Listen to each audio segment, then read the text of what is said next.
29 तारीख सोमवार का अवसर, नौमी तिथि विद्यमान है। ग्रह नक्षत्रों के दृष्टिकोण से देखें तो सुबह सुबह ग्रहों का परिवर्तन का योग बन रहा है। बुध और चंद्रमा दोनों के दोनों परिवर्तन की तरफ जा रहे हैं और ये परिवर्तन का जो योग आपकी राशि में बन रहा है ये बड़ा विशेष है। ऐसे में कुछ चीज़ें आपके पास आ सकती हैं, कुछ चीज़ें आपसे दूर जा सकती हैं। बहुत सारी चीज़ें आप अपनी हठधर्मिता से लात मार के दूर कर सकते हो। ऐसे में विशेष तौर पर ध्यान रखने की आवश्यकता है कि ज़बरदस्ती चीज़ों को फेंके ना, संबंधों को तोड़े ना।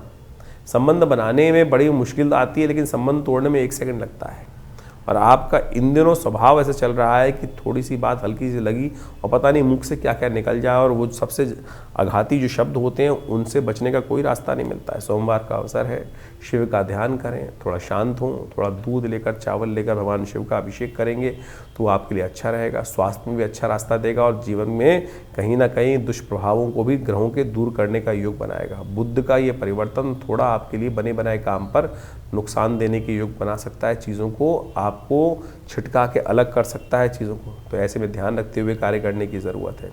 30 तारीख मंगलवार का अवसर, दशमी तिथि विद्यमान है और इस दिन एकादशी क्षय हो रही है दिल्ली के पंचांग के अनुसार से।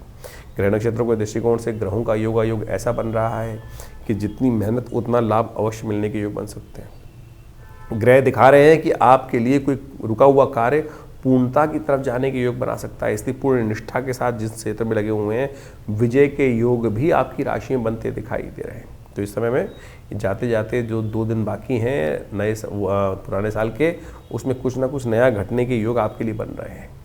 ये जो तिथि है बहुत विशेष है। ये असंभव को संभव करने वाली तिथि है। केवल इस दिन व्रत कर लेने से, शिव भगवान विष्णु का ध्यान कर लेने से कई मनोरथ सिद्ध हो जाते हैं, कई ऐसे संताप कट जाते हैं।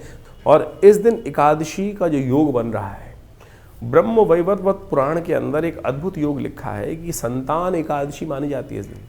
जिनके जीवन में लोग व्यक्ति उम्मीद हार जाते हैं और उसके बाद कोई रास्ता दिखता नहीं है, तो कैसे उसके जीवन में हम कष्टों को दूर करने का योग बनाए। शास्त्र में कथा आती है कि एक राजा था, उनकी कोई संतान नहीं थी। वो संतान के चाह में क्या होता है, इधर उधर भटकता रहता है व्यक्ति। तो एक राजा था, वो भी भटक रहा था जगह जगह। एक बार भटकते भटकते समय निकल रहा था, काफ़ी दिन हो गए थे, संतान को कोई संत महात्मा मिल जाए, उनका आशीर्वाद किस संत के बारे में उनको बताया गया था। तो जंगल में जाते जाते उस दिन बाई चांस क्या हुआ कि सुबह से लेकर शाम तक भोजन मिला नहीं और भयावह स्थिति। जंगल में अनेक प्रकार के विभिन्न जानवर, उनकी आवाज़ें भी आए। तो राजा थोड़ा डरा भी हुआ था। तो जब डरता है व्यक्ति क्या करता है, हरि नाम का स्मरण करता है। ओम नमो भगवते वासुदेवाय, ओम नमो नारायणाय, भगवान बचाओ, ऐसी स्थिति कर रहा था।